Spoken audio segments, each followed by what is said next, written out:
From the lakes of Minnesota to the hills of Tennessee, across the plains of Texas, from sea to shining sea, from Detroit down to Houston and New York to LA, where there's pride in every American heart, and it's time we stand and say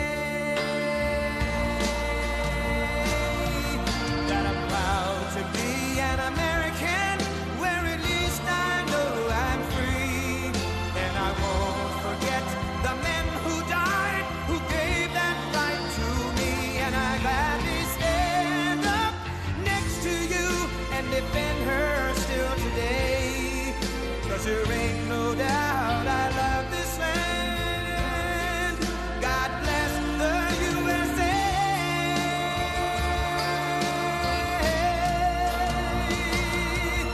And I'm proud to be an American, where at least I know I'm free, and I won't forget the men who died, who gave that right to me, and I gladly stand up next to you and defend her still today, 'cause there ain't no doubt I love this land. God bless the USA.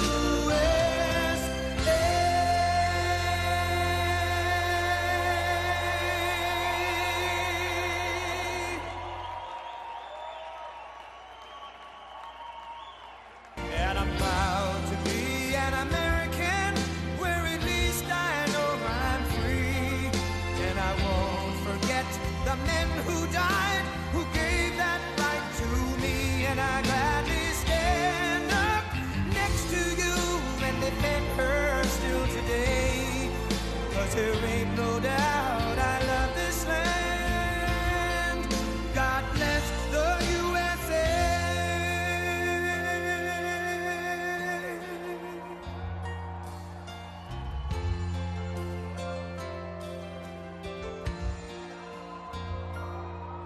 From the lakes of Minnesota to the hills of Tennessee, across the plains of Texas, from sea to shining sea, from Detroit down to Houston and New York to LA, where there's pride in every American heart, and it's time we stand and say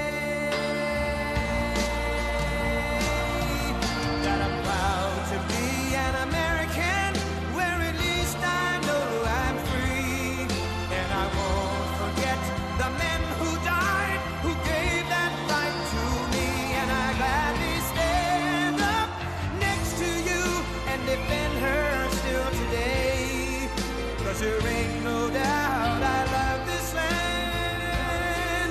God bless the USA.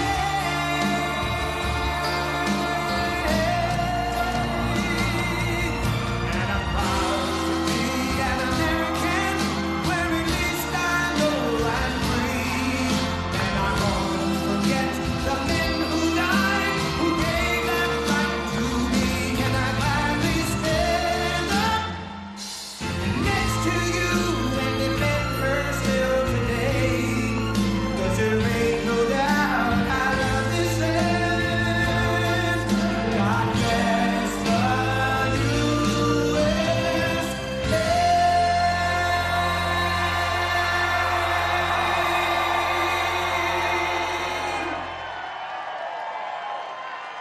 There's a lot of people.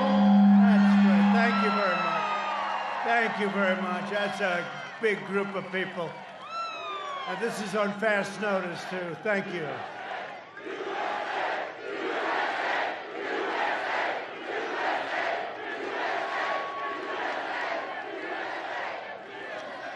Well, I just want to say hello, Minnesota. We love you, Minnesota. You're great, great place. We're going to win Minnesota. We're going to win Minnesota because they did nothing for Minnesota except close up that beautiful iron ore territory. They closed it up with a pen. Do you remember that one day you didn't have your jobs? Then I came along and I opened it up, so that's pretty good. But I'm thrilled to be here with the beautiful, great, hardworking people of this incredible state. You're really hardworking American patriots. That's what you are. And a lot of people haven't been treated right until I came along, and we've done a lot of work and a lot of good work. And you had your best year ever last year. The state had the best year you've ever had. 46 days from now, we're going to win Minnesota, and we're going to win 4 more years in the White House. One of the most vital issues in this election is the subject of refugees. You know it. You know it perhaps better than almost anybody. Lots of luck. You having a good time with your refugees? That's good. We want to have Omar. Yeah, he said Omar. That's a beauty. How the hell did she win the election? How did she win?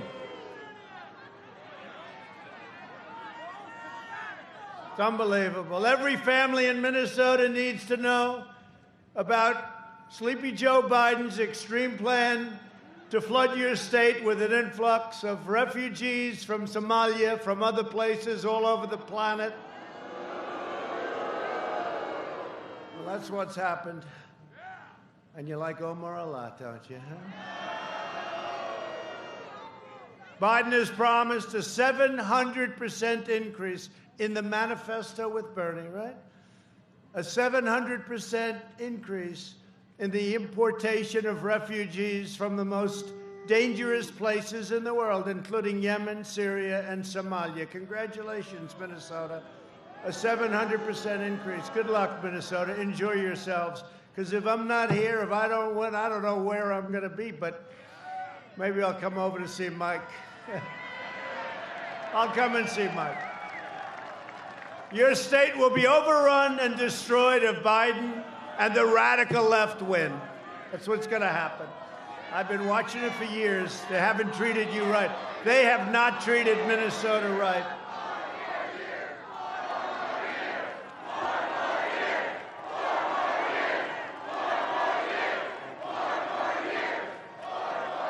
Thank you. I'll tell you, these hangers are great. Remember this, it's a friendly protest. Please remember, this is not a rally. You're not allowed to have political rallies of any kind. You're not allowed to go to church. You're not allowed to do anything. The only thing you're allowed to do is run wild through the streets, burn down storefronts, blow up stores and kill people, because that's considered a protest, and that they allow you to have. You don't have to wear masks at protests. So I said, you know, we can't have a rally. The most we can have is 10 people. But why don't we just go to protest? Because this is a protest.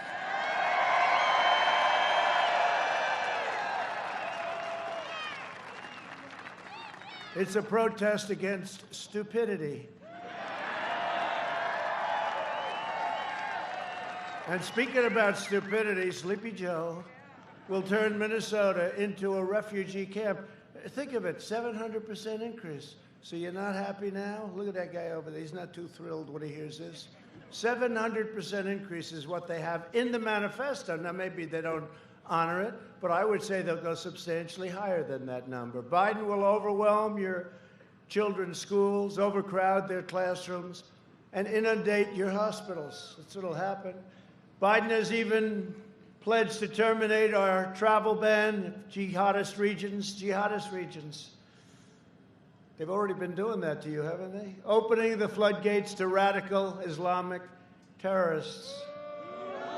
My administration's keeping terrorists, extremists, and criminals the hell out of our country. We don't want them. We don't want them. We got enough of them. We've got enough of them. Just today, we deported, as you know very well, dozens of Somali nationals charged or convicted with very grave crimes, including rape, assault, robbery, terrorism, and murder, of course. These hardened criminals are back in their country where they can do all the complaining they want. And your children are much safer as a result. Thank you, President Trump. Thank you.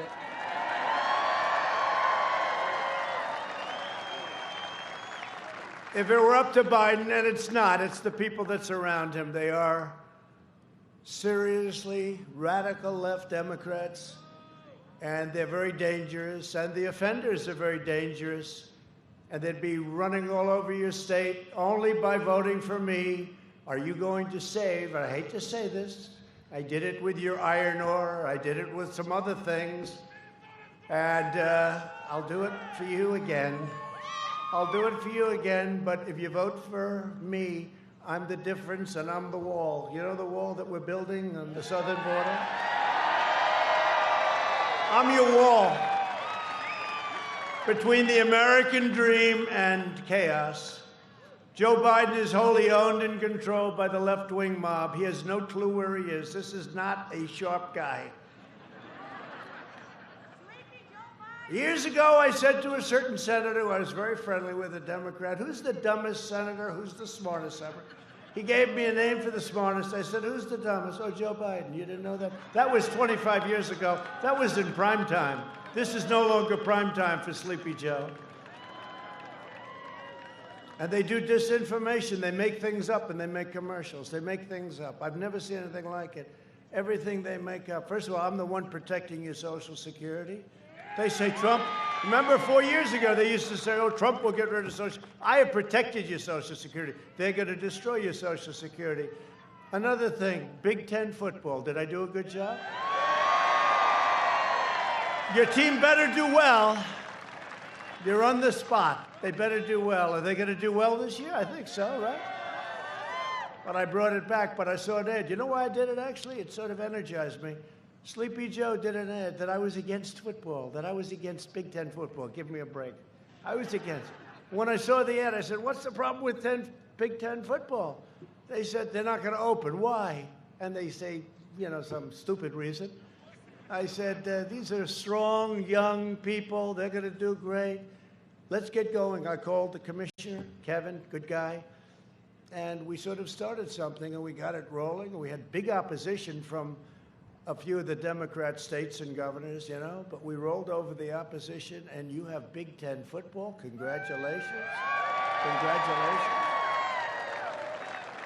When the far left rioters rampaged across Minneapolis, and they rampaged across your state, how about your police department? Let's just run for your lives. And it's not their fault. They were told to do that. You have a good police department. You have good police, but they're not allowed to do their job. No, they're not allowed to do their job. Remember that? They were told to leave the precinct, leave it. And then they knocked the hell out of that precinct, didn't they, huh? Had a great mayor, really, it's a real powerhouse. Remember, did you ever hear of a man, Fiorello LaGuardia? Did you ever? I don't think that happened with him, New York. I don't think it happened with Rudy Giuliani, did it, huh? What a great job Rudy did. You realize, you know, Rudy's just now really being appreciated. People forgot how good he was as a mayor. He was a great mayor. Joe Biden called the peaceful protesters. He said these are peaceful protesters, as opposed to sending in the National Guard. They didn't want the National Guard. Joe Biden said you shouldn't send the National Guard. And this went on day after day after day. I pushed, and I got it approved. The National Guard went in. It ended within, what do you say, half hour? It was about a half an hour. You wouldn't have Minneapolis. You better remember this when you go and vote, and your voting starts tonight, please. You'd be saying, do you remember when we had a city called Minneapolis? Do you remember? It used to be over there. It's all ashes now. That place was coming down. That was, you didn't have anything. But wasn't that a beautiful sight? Look, all of a sudden, you saw one guy in a black uniform, then another, on the street. Remember that street? Loaded up with CNN reporters. Remember Ali Velshi? Shaved head, nice hair, shaved head. Some people say I should do that. Shave the head, just give it up. Can't do it. No, we polled it. I'd go down about 22 points. We polled it. They want to poll everything nowadays. I don't believe in polls. They poll everything. But Ali Velshi, I don't know anything about the guy, but I know he was standing there. This is really quite a good scene. It's a friendly protest. Everyone's acting, and behind him, the entire city was burning. It was like block. It's one of the great pictures of all time. The entire city was burning down. That was your city. And it's a shame it took so long, but the governor finally did it, at least, and if you take a look at Portland, the governor can't quite do it. She can't get there. I speak to her all the time. Come on, governor. I can straighten out Portland. Give me less than an hour. Just let us have it for, because we have to the state has to ask for it. They have to request. It's a shame. It's such a shame. But in your case, we went, and all of a sudden, that was going to be a bad night too, right? Remember that? About 7 o'clock? Then they see this guy walk out with about a $250,000 outfit on. That's because it had more computers and this and that. Got the tear gas deal. He's got the whole deal. Pepper spray. Got everything. The finest outfit you can buy. Believe me, we just paid for them, and they're very expensive.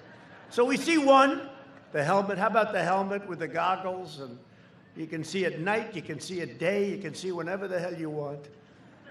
So there's one. I said, oh, that's only one guy. Then you see another 3, then 4. Then you see another 10. They were just getting out of the buses, coming from very friendly territory. And then you have a line, and they were very tight together. There was no social distancing at all, which we're going to have to speak to them about that. No, they were touching. It's true, they were touching, right? So you had the first line, then you had a second line, then you had a third line, then you had and then they said, march. I remember this guy, Welchie, he got hit on the knee with a canister of tear gas, and he went down.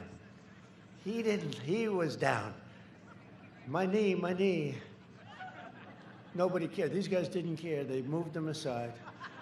And they just walked right through. It was the most beautiful thing. No, because after we take all that crap, for weeks and weeks, they would take this crap, and then you finally see men get up there and go right through. Wasn't it really a beautiful sight? Well, law and order.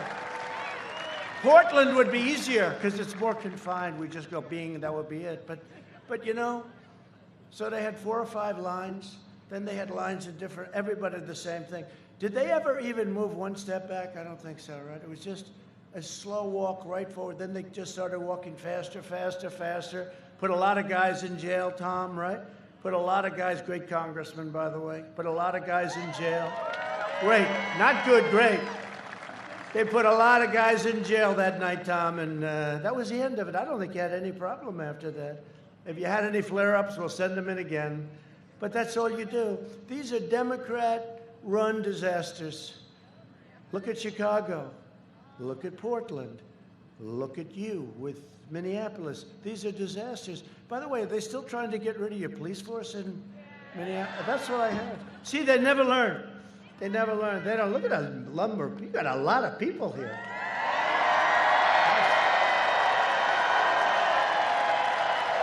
It's a lot of people. I actually like these. We have the arenas. We've always filled them up. It's been great.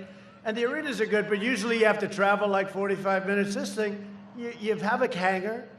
The plane becomes your backstop, right? It's like your curtain. It's a curtain. You get a free curtain. We're outside, which actually makes people happy, and it even makes the people that sometimes not everybody here likes happy, because outside is better.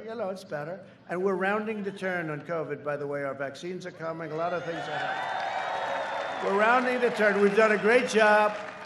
We've done a phenomenal job. We don't get credit for that, but we'll discuss that in a minute. But when you look at it, our country is amazing. It's an amazing country. We love this country, and we're not going to let radical left socialists / communists take over our country. Okay? They use the word socialist, and socialists aren't great, but communists are a hell of a lot worse, and that's where it would be headed. And we're standing in the way of them, this group of people. But you have a lot of groups of people just like this. Every place we go. Last night, where we were. You saw that. It was all over the place, right? That's a big state. That's a great state. And then I see the fake polls. I just saw a poll here. Minnesota, I'm down 9. I don't think so. I just don't think so. No, they said, I don't think so. Right? I don't think so. It's the craziest thing I've ever said. This is the craziest thing I've seen.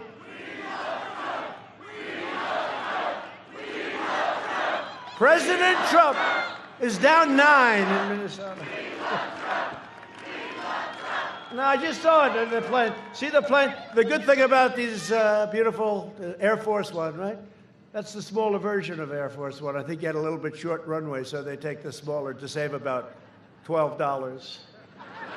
No, they took the smaller one. But the great thing about those beautiful planes, they have more televisions than any plane in history. We have televisions in the closet, on the ceilings, on the floors. I've never seen them we have them all over the place. And I'm just coming out, and they said, there he is, and they said it's a smattering of people. They called it a smattering. They always do that. And yet Biden with the circles, right? The little, he's got like 4 people in a circle. You know why he does the circles? Because he can't draw a crowd. So they put a circle like he's supposed. He's trying to be legitimate, but, you know, he's going to go by the science. He always says the science. He doesn't know what the word science is. So they have these like 4 or 5 circles. They put people. That way he doesn't have to be embarrassed when he goes to a high school gymnasium and he has like 40, 50 people. They had one not so long ago, and you saw this. He couldn't draw a crowd. It was a big thing. It was his opening or something. Couldn't draw a crowd. So they made it a round table. So he went in. They only had like 32 people. They said, this is very embarrassing. One of his people, and that's what they do. They're good. Some of the people surrounding him, they'll say anything and do anything. They said, let's not make it a speech. There's nobody here. Let's make it a round table. So these people are sitting at a table. They had no idea. Most of them didn't know anything about politics. They didn't even know why they were there. And now they're sitting on a round table, and they're on television. But that's what it is. But they say, we had a smattering of people. Yeah, a smattering of about, what, 15,000 people at about 2 days' notice.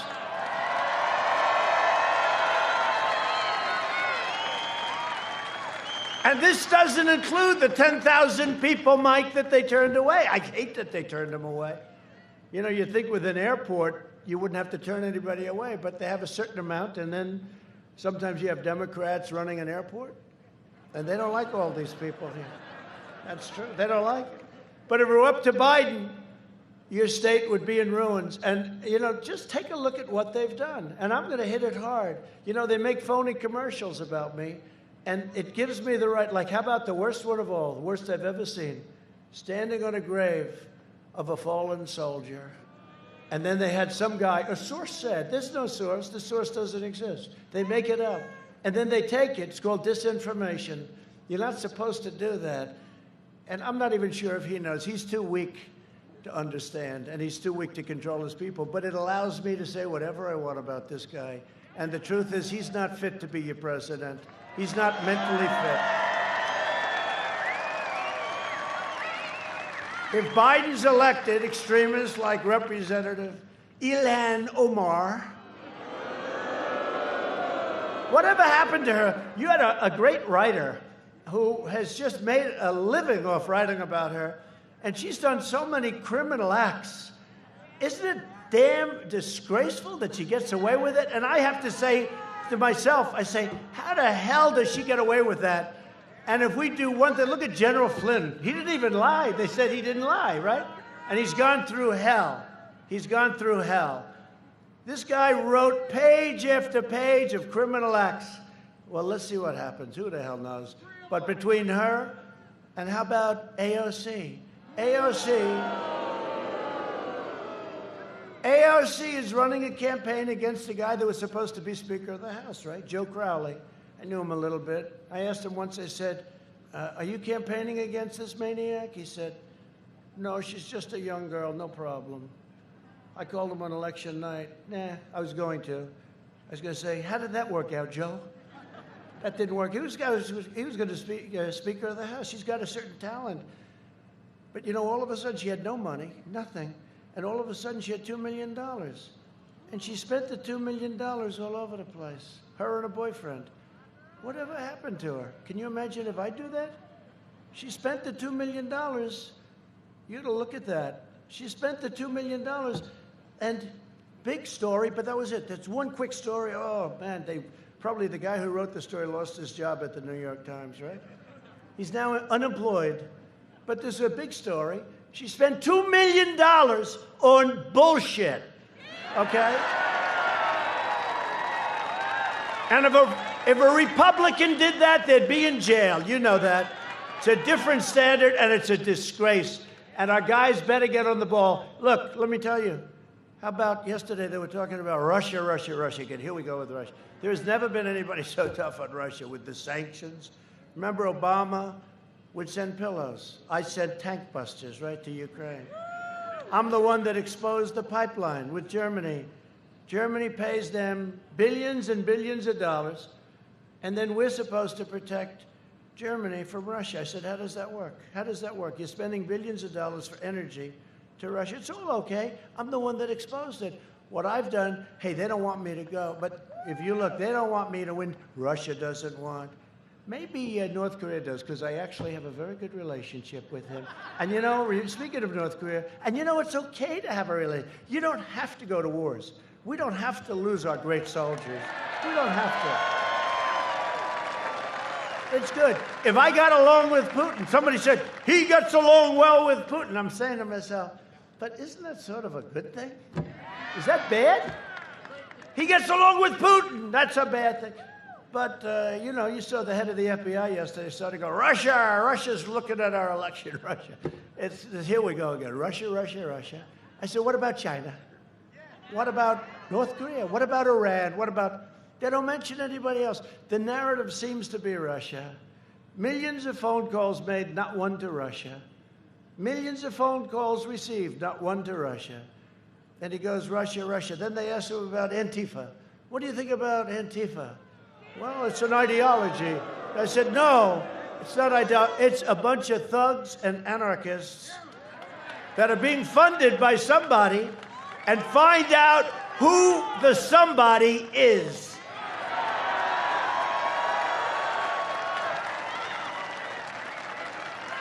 It's unbelievable, unbelievable when you look at this stuff. But seriously, take a look at the AOC. I call it AOC plus 3. You know, her 3 people that she tells what to do. And $2 million, dresses, rent, other things. You're not supposed to do that. Mr. Congressman, are you allowed to do that, sir? You don't do that. You don't buy dresses, do you? If he does, that's the end of his career, right? No, but it's terrible, right, Tom? I mean, it's terrible. Well, prosecute him. I mean, yeah, why not? I don't understand it. I'll tell you what. You know, once a friend of mine, a very sophisticated guy, very successful guy, called me up. He says, you know, from the day you came down the escalator with our great First Lady, future First Lady, said from that day, oh, people love her. She gave a great speech at the Republican National Convention at the White House. She gave a great speech. But said, from the day you came down the escalator with our First Lady, from the single day, you've been under investigation. You've been under investigation by sleazebags, people that now we caught cleaned up their phones. You're not allowed to do that, right, Mr. Congressman? My great hockey player, you're the greatest, right? But you're not allowed to do that. You know, we want their phones. Oh, here they are. Oh, by the way, they happen to be totally deleted, like Hillary with the 33,000 emails. She deleted them. I think they should look at that. You know, even if they don't find them, and I do believe they're in the State Department, I do believe they're in the FBI.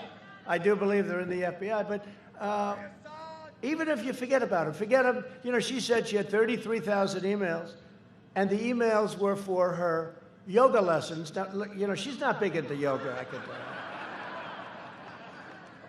you. If she is, she's not getting her money's worth. Her yoga lessons and her daughter's wedding, right? So it was about the wedding and the yoga lessons. So I said, okay, let's give her 5 or 6 each. What do you think, Mike? 5 or 6 each. 5 for the wedding. Make it 30, make it 100, make it 1,000. 1,000 for the wedding. And for the yoga, let's give her 200. Okay? What about all those thousands and thousands of emails, probably classified? So Congress, so forget about it. Let's assume they're gone because she deleted them and then she acid washed them. And then she hit her phones with a hammer. I get rid of phones. I've never hit them with a hammer, not even as president. I say, here, throw the phone away. No, I've never hit a phone. Has anybody ever gotten rid of your phone and taken a hammer and wiped the hell out of it? I don't think so. So she gets a subpoena from the U.S. Congress, not in a lawsuit against some guy that hates you and you're fighting or something. By the way, you do that, you got problems in court, big problems. But she gets a subpoena from Congress. U.S. subpoena, the most important subpoena you can get. They get the subpoena, and after she gets the subpoena, by a few days, everything is deleted. Her phones are busted up and cleaned and wiped, and everything's gone. And nothing happens to her. Forget about what was on. No, think of how angry it makes me when I see it.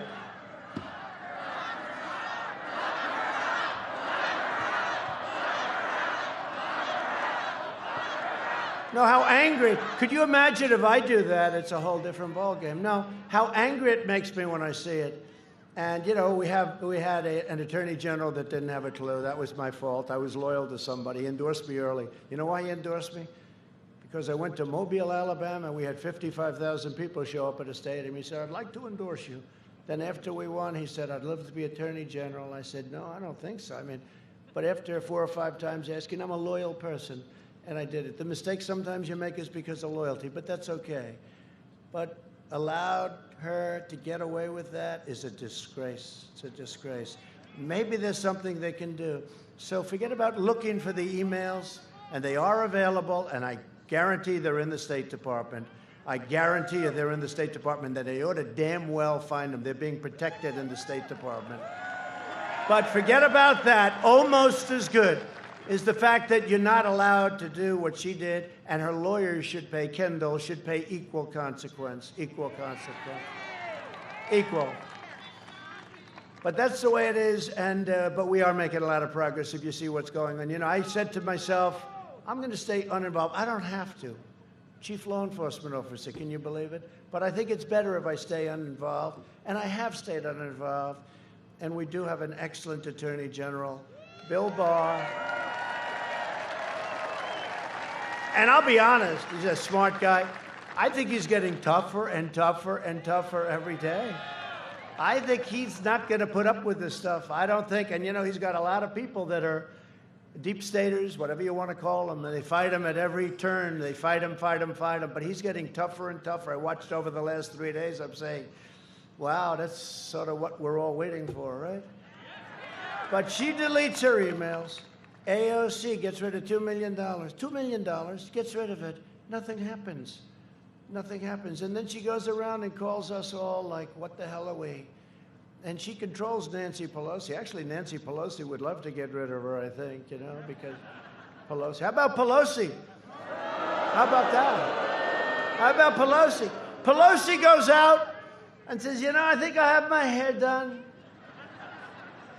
So she goes out and she goes into this beauty parlor. I told the story in Wisconsin last night. By the way, we had a great crowd in Wisconsin. You know, you have a feeling about places. You know, the problem with Minnesota is that I think since 1972, this hasn't been won by a Republican. So, you know, you're a little behind the 8 ball when you hear that, right? I mean, I can understand. And Wisconsin rarely, but I won Wisconsin, unlike Minnesota. Thank you very much. Thank you very much, Tom. Thank you. Now, unlike Minnesota, but it's my fault. So I had one speech left.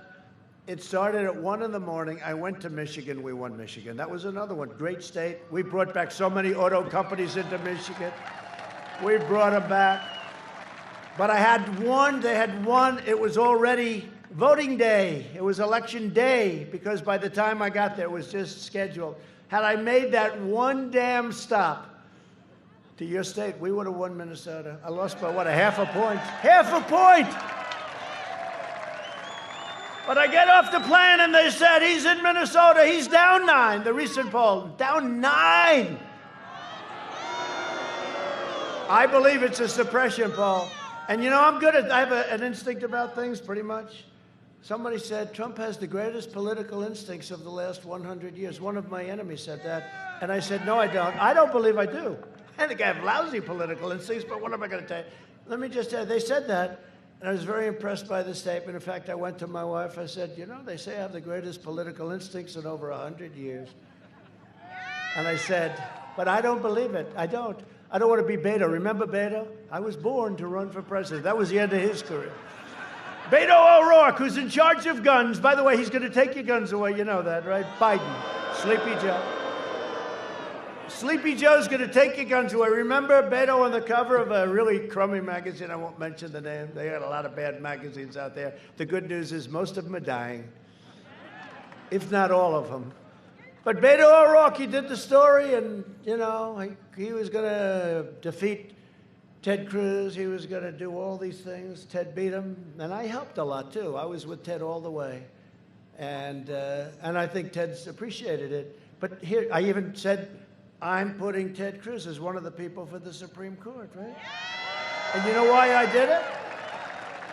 You know why I did it? Because I wanted to make sure that I had somebody on the list. We have about 45 unbelievable people. Unbelievable, the smartest, the best, the absolute creme de la creme, right? The best minds in the country, conservative, they believe in the Constitution, okay? You know, little things like that. But I said, you know, I have to have somebody that we're going to make sure we get approved. And the only one I could think of is Ted, because he's going to get 50 Republican votes and he's going to get 50 Democrat votes. He'll do anything to get him out of the Senate. But I joke when I say that to Ted. But I say it all the time. Ted's the only man I know can get 100 votes from the Senate.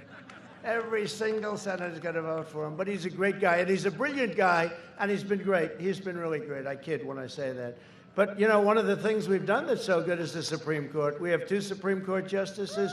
We will have, at the end of my term, approximately 300 federal judges, including Court of Appeal. Right? So anyway, but just to finish, there's no way that I'm 9 points down. I look at a crowd, so they say instinct, right? So I look at a crowd, and whether I have good instinct or not, this is not the crowd of somebody that's going to finish second in the state to a Sleepy Joe. Finish second to a guy that cannot put 2 sentences together. Now, it is an ideology. It doesn't matter. I could put that broken piece of wood right there. I could put that out, and it's the same thing as Joe. It's just an ideology. It's just an idea. Now, historically, we have the biggest gap in enthusiasm of any campaign that they've ever polled. You heard that, like 36 points. In other words, they've got no enthusiasm for him. I have tremendous enthusiasm, as we can tell. But he does have enthusiasm to beat Trump. His only enthusiasm is put anybody in there, right? Put anybody in there. He does have enthusiasm to beat Trump. Nothing for him, but to beat Trump. Okay, but historically, that never wins. When somebody has to rely on winning because of somebody as opposed to winning because people love you, people respect you. And Sean Hannity did something the other night. He said, would you have this man, if you owned a McDonald's hamburger stand in a reasonably busy area, would you have Joe Biden running that stand? The answer is no. He doesn't have the energy. He doesn't. So he can't run the country. No, seriously, I thought it was good. I never thought of it. You wouldn't have him running your business. You wouldn't have him running a McDonald's. I have to say, or a Wendy's. I have a friend, he owns Wendy's. He always gets up, can't you ever mention Wendy's? Okay, Wendy's. But, you know, you wouldn't do it because he couldn't do it. And yet he's running for the presidency. He's got no energy. I made a comment that somebody had low energy. That was the end of his political career. But Joe's energy is far lower. It's far lower. No, it's far lower than Jeb. Jeb was on the low side.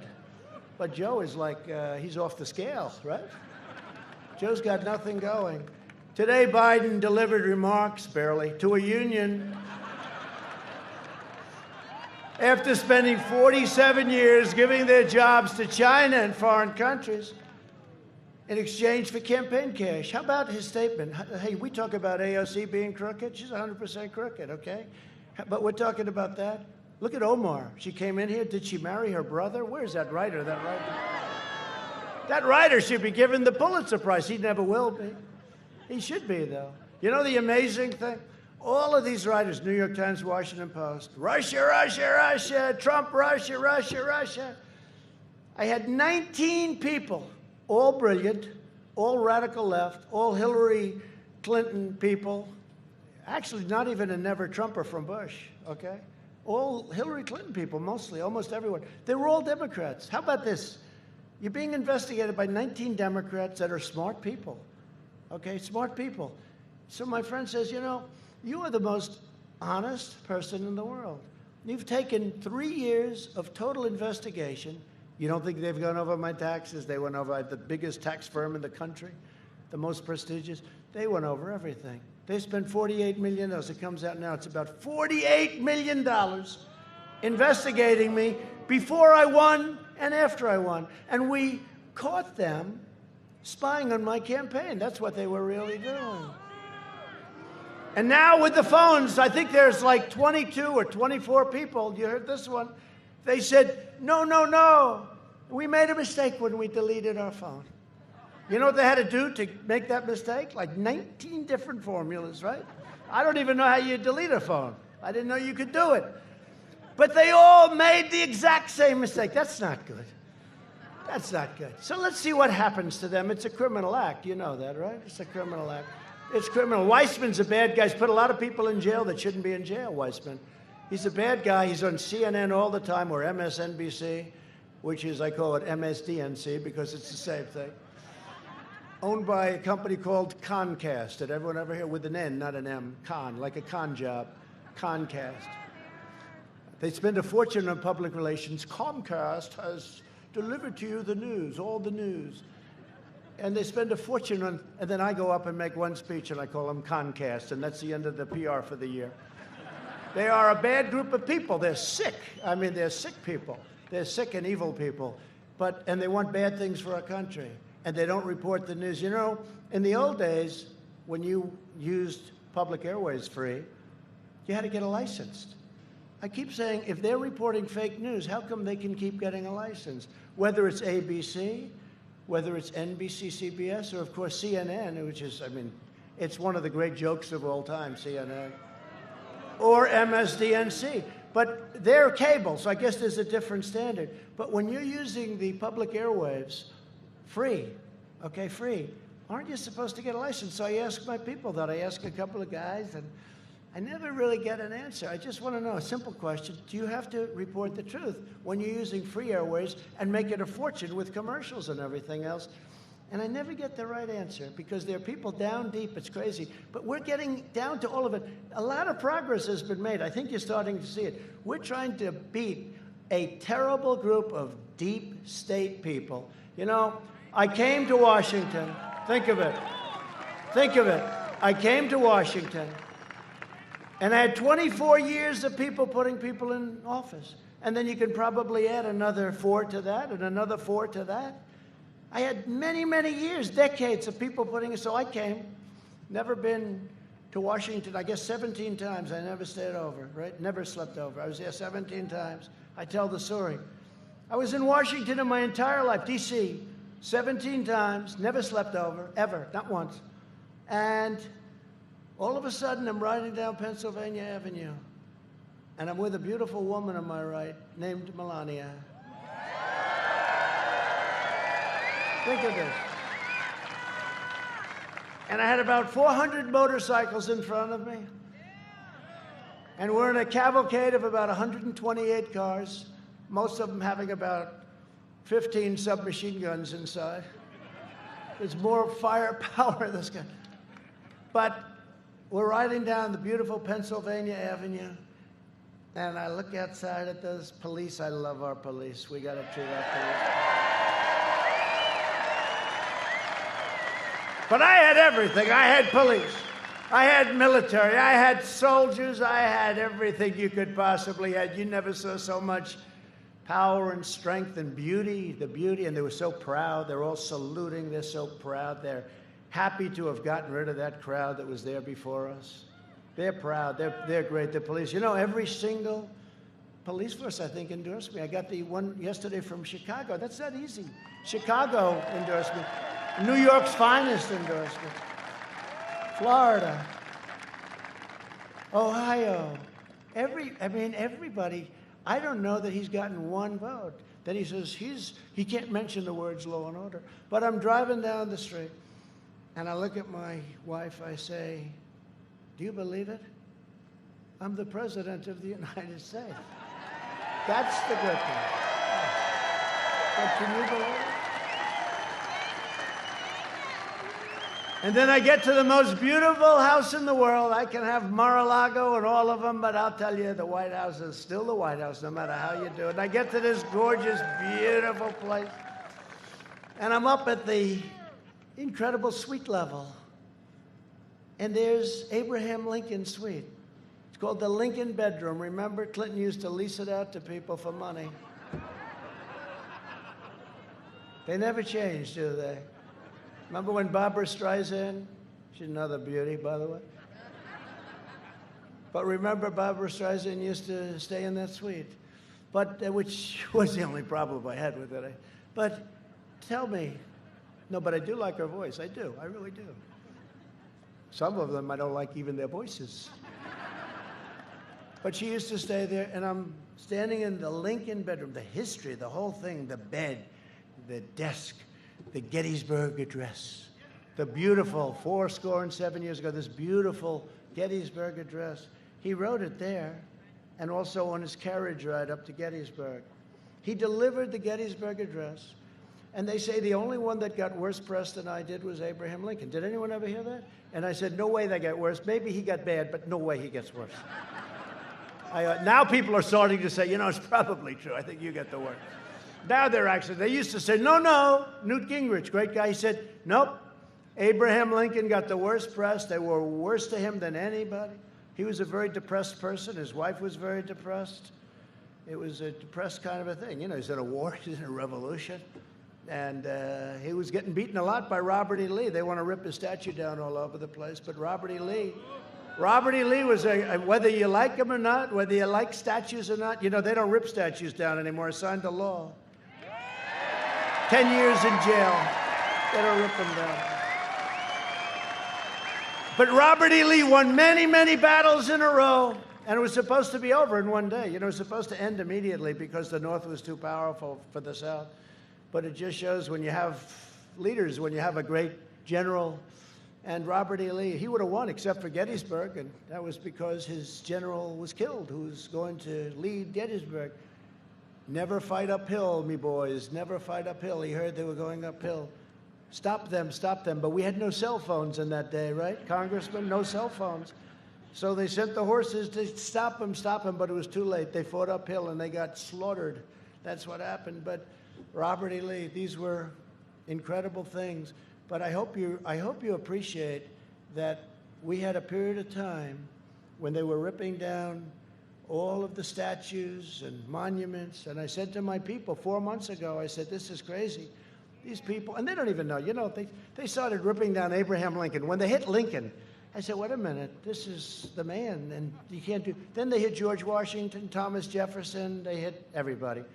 They even hit Gandhi. All Gandhi wanted was one thing, peace, may we have peace. Rip down a statue with all that. I don't think they have any idea what they're doing. I think they're just a bunch of thugs, okay? You want to know the truth? I think they're a bunch of thugs. But they were going to march on Washington, and they were going to rip down a statue of Abraham Lincoln, the exact statue, and it was up very nicely up now. And by the way, they can take them down illegally. They go through Congress as a way of doing it. But, they didn't want to do it that way. And they were marching on Washington, and I said, do we have any laws about this? They said, no, sir. Now, in Congress, the way it is now, you can't, the most you get is about a $10 fine. You rip down a $5 million statue, you get a $10 fine, right? It's a different world. That's when it was strong, they had laws. But we told and found this old act. And the old act said, if you rip down a monument or a statue, you get 10 years in prison. They call it prison, not jail, which sounds even worse. I said, bring that sucker up immediately to the Oval Office, because there are a lot of people coming to Washington. They were going to march on the Jefferson Memorial. Do you believe this? The Jefferson Memorial. We grow up, the Jefferson Memorial. They were going to march on the Jefferson Memorial. They were going to do damage to our beautiful Jefferson Memorial after Thomas Jefferson. And I did predict that. A friend of mine said, 2 years ago, you said, next will be Robert E. Lee. And then comes Washington and Jefferson and Lincoln. They never stop. The only thing they understand is strength. Remember that. They don't understand weakness. There's nothing you can do. These really stupid heads of these corporations that give hundreds of millions of dollars. It's like blackmail money, right? But these stupid people that run, they get $40 million a year and they're weak. Okay, they're weak. But the only thing these people, they're anarchists, the only thing they understand is strength. So I said, let me see this document. I said, wow, this is a very strong document. And we have, Derek is here, one of my attorneys. He did a great job. I don't know where the hell Derek is. He's around here. Actually, he's heard this before, although not quite. You're getting a very unique speech tonight,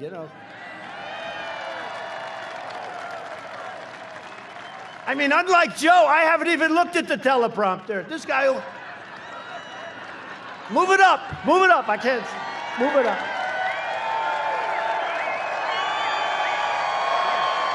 I haven't looked at it. The poor teleprompter guy is sitting there. What do we do? We're on line 2 of the teleprompter. He said, what do we do? No, unlike Joe, I have not looked at the teleprompter. Oh, that poor Joe. You know what's the worst part about him looking at the teleprompter? The worst part is that means that the fake news media is giving him the questions. Right? Like Donna Brazile, who was brilliantly hired by Fox. Fox has changed a little bit. Ladies and gentlemen, Donna Brazile, who was fired by CNN because she cheated and she gave Crooked Hillary the questions to the debate. How would you like to be me? They give her questions to the debate. And I still won the debate, and she had all the questions. Think of it. How do you do that? Donna Brazile is, ladies and gentlemen, she's going to work for Fox. Oh, that's great. That's a big difference. Big difference between 4 years ago and now. A lot of things have changed. But I'll tell you what's changed is the fact that we have more enthusiasm now than we did 4 years ago. It's amazing, right?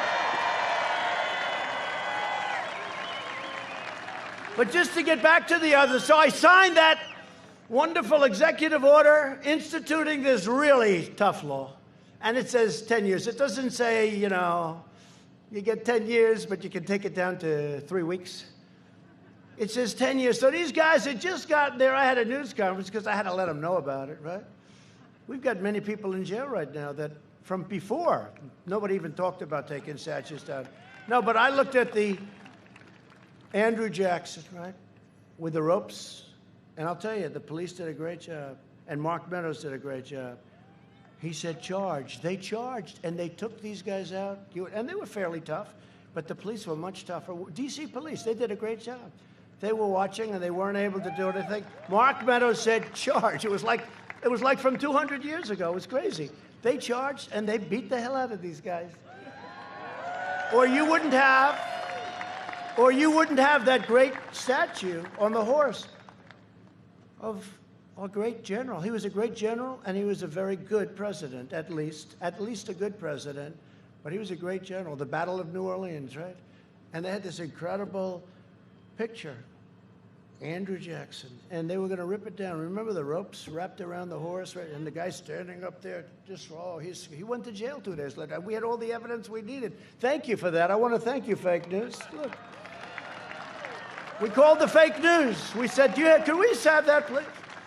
When they said no, we just said, we'll take it off TiVo. That's okay. Don't worry about it. One of the greatest inventions in history, TiVo, better than television, because television is useless without it. So we signed it. And all of a sudden, these same guys that were watching, they left. Nobody showed up the next day. They were going to have 25,000 people. They had 24 people.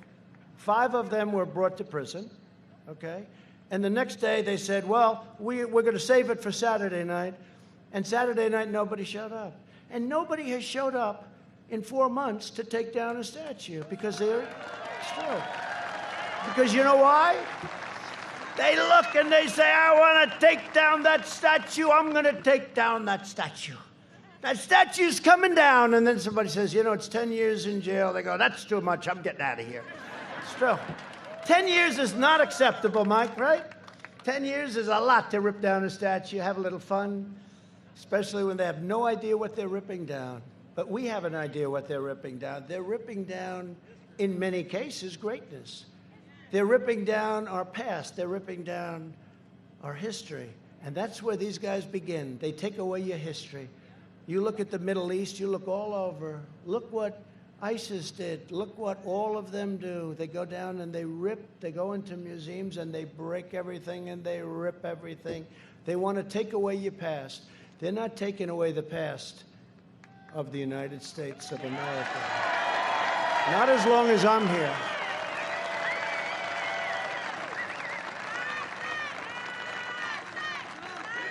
What do you want me to go back on teleprompter, anybody? No. Okay, here's a question.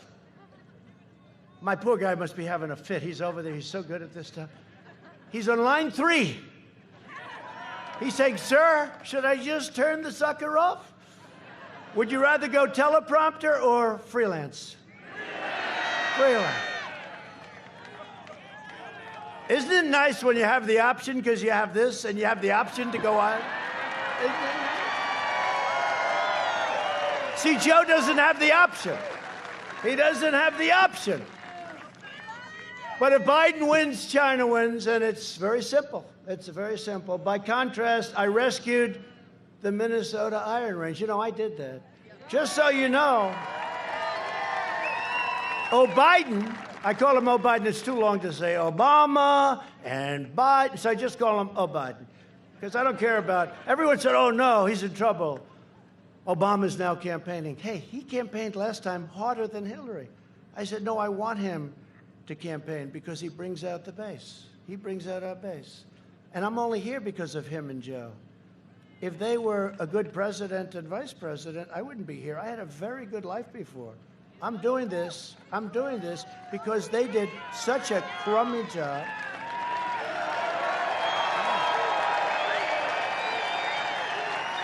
I'm only here because of them.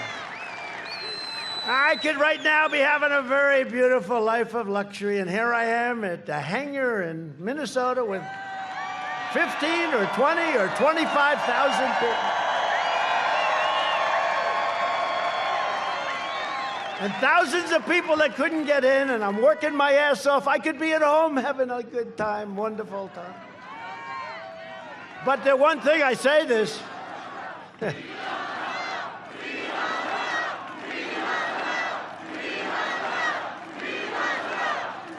I say this, look, I could be home. So home was New York. I had to bail out because it was too crazy. Everything is falling apart. But home is so sad what the Democrats have done to our great New York. Between a governor and a mayor, the crime is through the roof. The corruption is incredible. It's a sad thing that's happened to New York. Hopefully it'll come back by somebody. Somebody will go in there and do like a Rudy. You know, when Rudy took over, it was so bad. And they were looking for somebody, and they thought he was the guy because he was a tough guy. But somebody has to go in and clean it up. Somebody has to, you know, this mayor, he let go of $1 billion worth of police. He let go. He actually believed the nonsense about defunding the police. And they're all going to do it. They're all going to do it. And your people are going to do it. And you really, I'm being totally serious now, you've got to go out and you've got to vote for Trump. You got to break this spell from 1972.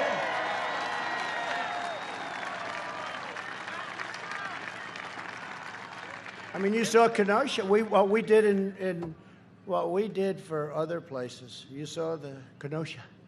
And that was gone. That was all gone. That place was gone. We sent in the troops. It was incredible what we did. And they did it on day 3. Day 3 is better than 2 weeks later, like in Minneapolis, right? But they did it, and we've done a great job. And the people of that great state, they understand it. And I just hope the people of your state, of Minnesota, understand it, because we don't have too many more chances with this stuff. We really don't. We don't have the luxury of sitting back and saying, let's have 4 years of this maniac vice president that he picked, who treated him worse than any other person. That's why I say the one person that he won't pick, my great instincts, right? The one person he won't pick is Kamala. Because she called him a racist. She tried to Me Too him. You know, he was Me Too'd. I've just been Me Too'd, darling. What does that mean? But they tried to Me Too him. And she was the one that brought it up. Remember Tara? She was the one that brought it up. And then he goes, ladies and gentlemen, I'd like to pick, wait a minute, let me get her name here. How do you pronounce it? It's with a comma, like a comma, right? Like a comma. Remember, he couldn't pronounce her name. He was saying her name wrong, and she tried to interrupt him. No, my name's Kamala, like comma. I remember that, like a comma, right? H1N1. That's right, Joe. Remember that, Joe? H1N1. And how bad did he do in that, though? How about that? How bad did he do? So, now, but think of it. He's out there now today. It was pathetic. By the way, did you see the Anderson Cooper thing last night? You have to watch. I don't want to watch, but I have an obligation. You know, I'm competing against somebody. You don't want to compete and say, I'm not going to watch my competition. Who wouldn't? It's boring. But I got to watch. And he got through it. He made a couple of the chicken thing was bad. You know, he said chicken many, many times, and it was a little strange there. I thought it was over, and he pulled it back. He was able to pull it back, but Anderson is, and he interviewed me, he's tough. You know, he can be tough. Nothing against him. He can be very tough. But last night, he was in rare form. He was, thank you very much for being here, Mr. Vice President. Are you enjoying the run? And compare that with my shot, where they asked me about doing ABC with George Stephanopoulos. I mean, I think it was great. I think it worked out great. I call it, you know what I call it? Debate prep. I call that free debate prep. But, you know, it was nasty. It's a little nasty. They had people, and I didn't say, no, you got to change the rules. No, give me the questions. I want to use a teleprompter to answer. How about that, though? Mr. Vice President, I'd like to know your feeling on nuclear warfare, and how does that relate to China and Russia, and where are they in the race, right? Well, you can't have this as your president. I don't care. Forget about me. You can't do this. The power, the importance and the power of this position are too great. You can't do it. You know, I've learned a lot as president. But one thing I learned is that President Xi of China is sharp. You ever see him standing with the 2 million men walking in front? Everybody's the same height. They're wearing hats. It's like a pool table, right? Bop, bop, bop. And he's standing there by himself, and he's looking like he's not playing games, right? There's no games. He's sharp as you can be.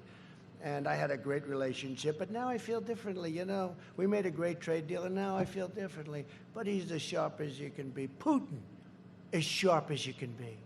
Kim Jong-un, you would have been in a war with North Korea, 100%. 100%. I asked Obama, did you ever call him? He said that was the toughest problem we had. And we get along. Remember about a month ago, 2 months ago, they broke into the demilitarized zone? And they said, oh, he's going to attack. I said, no, he's not. Don't worry about it. I got to know him very well. We have a good relationship. People said, he has a good relationship with Kim Jong-un. That's terrible. I said, no, that's good. But do you remember? It was going to be nuclear war, and I got along with him. Then they said, Trump made a terrible deal. He's given so much to North Korea. What did I give? I was in a semi-debate with this idiot, a reporter. He's given a lot to North Korea. What did I give? I don't know. Sanctions. You took away. No, I didn't. Actually, I increased the sanctions very substantially. What did you give? What did I give? Tell me. Okay. So after about 4 days, they couldn't answer because I gave nothing, except I gave heart because I don't want to see people killed on their side either. I don't want to see people killed. Okay? We'd win that. We'll win them all. We have the greatest weapons right now ever conceived by man. We've rebuilt our military to a level that nobody ever thought possible. Okay? Nobody ever thought possible. And then the fake news. And I said that a couple of weeks ago. Remember, I said, we have created the most powerful weapons known to man. It's true. We have weapons that are so advanced that President Xi, Putin, everybody, we're the envy of the world. But they don't know quite what we have, but they know we have stuff that they never even heard of before. And some schmuck back there said, I think he's giving away classified information. No, all I'm doing is telling the world we have the most powerful weapons in the world. I'm not even saying what kind. You don't even want to know about it. And I never, God help us if we ever have to use them. But we have the most powerful weapons ever conceived by man. You know, they have the missile, the super duper, hydrosonic. I call it the super duper. It goes 5 times faster than a normal missile, right? We have one that goes much faster than that. But Russia got that information from the Obama administration. Russia stole that information. You knew that. You knew that. Russia got the information, and then they built it. But we have now one that's much faster than that. That's like a slow missile. That's like considered a slow missile. But I said it was incredible. 2 weeks ago, I said we have the finest, the best, the most incredible, sadly the most deadly, and we never want to use it, but we have the greatest weapons ever in history by a factor of 10, by a factor of 10. And they said, they went crazy. He's giving away classified. These people are sick. All I'm doing is saying that we rebuilt our military, $2.5 trillion, all built in the USA, every single ounce of it.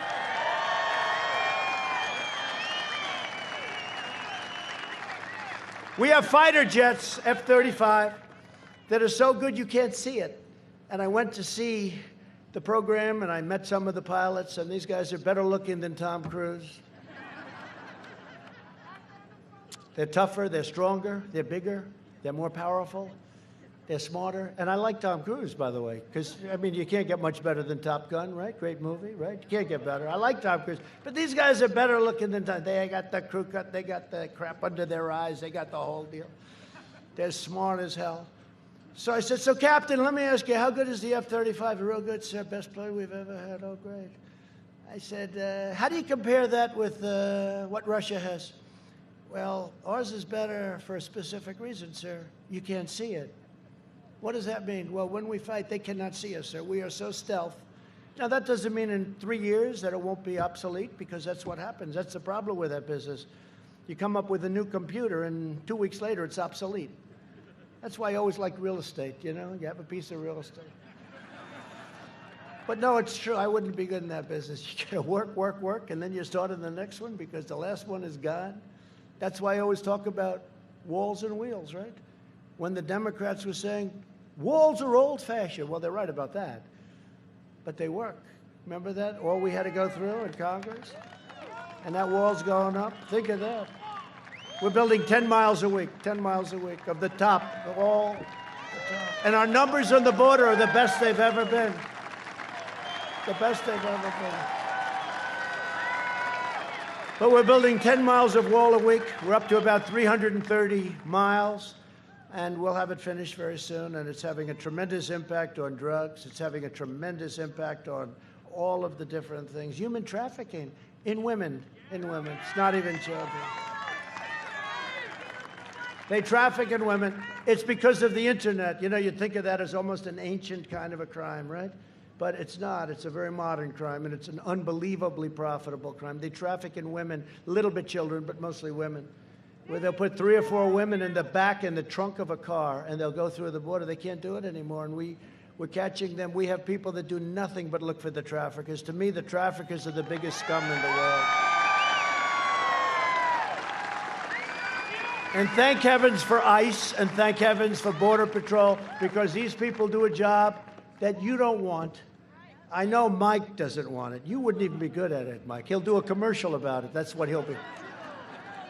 Does he have the longest commercials in history? I say, Mike Lindell. I say, Mike, the Pillow Man. I say, Mike is the single greatest purchaser of commercials in history. I want him to buy my commercials. I say, you know, we spent $20 million. I saw like 2 commercials. He spends $2 and he's got the whole day on Fox. I said, let Mike buy our commercials, will you? I don't know what the hell you do, but whatever it is, you better tell me the secret. Greatest purchaser of commercials. But we have done some job with that. And the traffickers, the drugs are way down. Now we got upset with the pandemic. But I watched Biden today talking about, if only Trump moved 1 week sooner, 1 week. So let's go, ready? So you know he was against the ban, right? Because he didn't think we had a problem. So he was against the ban. He didn't know that China was heavily infected. He doesn't even know what China is, in my opinion. But he was against the ban. These guys write stuff out for him, and he tries to read it. Doesn't do well with it. So he was against it. But now his new thing is, if only I moved 1 week earlier. But I was earlier than everybody, if you think about it. I had nice guy, Dr. Fauci. I had another nice guy. A lot of doctors, they were all telling me, no, you don't have to do that, right? Tom knows that very well. You don't have to do that, sir. You don't have to do that. You don't have to do that at all. And, one of those things, I was very early, and I banned, and everybody admits that had I not banned highly infected Wuhan province, right? Highly infected, we would have had hundreds of thousands of more deaths. And then you had the chart. I put it up yesterday. I'm doing these news conferences. We're finally getting the word across that we did a great job, but I'm doing news conferences now every day. Even if they last I call them the highly rated news conferences. And I go before these crazy people they're screaming at, screaming like maniacs, It's not the way they treat Sleepy Joe. He'd melt. If they ever did a number on, this guy would be there. He'd be laying on the floor crying, get me out of here, darling. Where's my wife? Get me out of here, please, darling. They're so nasty to me today. What happened? We go through it every single day. But you think about it, and he said, if only Trump moved faster. But he's the one that 2 months later called me xenophobic, and he called me a racist because I was banning China, which was heavily infected. And then he said, don't ban Europe. Well, I looked at Italy, big problem. I love Italy. I love the people of Italy. But they were heavily infected. France, I looked at France. I looked at Spain. They even had spikes recently, did you see? And we're doing great. We're rounding it with or without, but we're going to have with. But, with is better. But with or without, we're rounding that corner, and we're rounding it fast. And they don't want to give us any credit because they want to keep this up till November 4th. And on November 4th, the press will probably say, let's say something stupid happened. The press will say, I got to admit, he did a damn good job. Right? No. And the other clown will be in office. We did a thing called price transparency. I signed it. It's effective as a very complicated. It's on your medical. And we did price transparency. It's the biggest thing. It's bigger than healthcare. Where do you see? Your prices. You can go now to hospitals. You can price operations. You can price everything. It's a massive thing. The man who did it, and I took a lot of heat. And I'm doing favored nations drugs, meaning whatever the lowest in the world is, we have to pay the same, That's the good news. The bad news is the drug companies, the doctors, everybody's angry at me. Actually, under price transparency, the good hospitals and the good doctors benefit tremendously. But the bad ones don't. And you have price transparency. And it goes into effect on January 1st. Could you imagine if this sleepy guy gets it and they say like February, March, April, something. They say, unbelievable what happened to prices. It's dropping like crazy. And they'll say, what a job he's doing as president, and I'm the one that signed it. I said, could you put it into effect? But statutorily, it has to mature. So the earliest I could get is January 1st. It's like crazy. Another one? I'll give you another one. So Air Force One, so that's the 757, but they have a 747, which is the big Air Force One. I think they just disrespected the people of Minnesota today. They gave us the little. No, actually, it's because of the runway. In fact, when we landed, you know what they said? They said, sir, we have a very short runway. Could you please hold on? I said, I trust these pilots. By the way, these pilots are the best pilots. When you fly the President of the United States, look at that, he's waving from the window. When you fly the President of the United States, you are the best flyer. They take the best Air Force guys. They take the best Marines in the helicopters, Marine One. But when you're flying these planes, you can land that sucker. You have no problem. There's no Mishits. There's no, let's go around. I can't quite make it, sir. These guys are phenomenal. You got to see what they look like. You know, everyone's in perfect shape. I look at them, central casting, every one of them. They're great. Thank you, fellas. Thank you. But I'll tell you a little story. So Air Force One is a very old plane. It's beautiful, but it's an old 747, right? It's 31 years old. And other people didn't want to do it, but it was time to get a new one, right? It was time. You got to get a new plane. And actually, Air Force One, I'll give you a little secret, it's actually 2 planes, okay? They get 2. It's a hell of a way to travel. You know, if one's not working perfect, they use the other one, okay? You know. But they get 2. So Air Force One, they negotiated a price. And they had it down for $5.7 billion. Now, it sounds expensive and it's ridiculous, but that was done by the Obama administration, right? It was done by the Obama administration. And that's okay, but no administration, Obama, Bush, they didn't want to do it because it sounds luxury. But at some point, you got to buy a plane for the country. And these Arab countries would have their beautiful 747, 800s, 900s pour in, and they were gorgeous. And believe it or not, the new plane is a much bigger plane. Much bigger wingspan. It's a much more beautiful plane. It's modern. You know, think of it, 31 years old. Air Force One is 31 years old. The main Air Force One, not this. This is a great plane, but the big one, 31 years old. So you're representing the country. But they didn't want to do it because it shows luxury. So I said, I get to the office. I said, whatever happened to Air Force One? How's it doing? Sir, we made a deal for a new one under the Obama administration. Oh, you did? Good. How much? $5.7 billion. I said, that's a lot of money, 5.7, for 2 planes, in all fairness. Now, it's very technical. It's very, you know, there's a lot of stuff. I won't talk about it because I don't want to give away any classified information. Just trust me, it's the most sophisticated sucker you've ever seen in your life, okay? Think of getting into a plane that costs $5.7 billion, right? But it's the most sophisticated, 2 planes.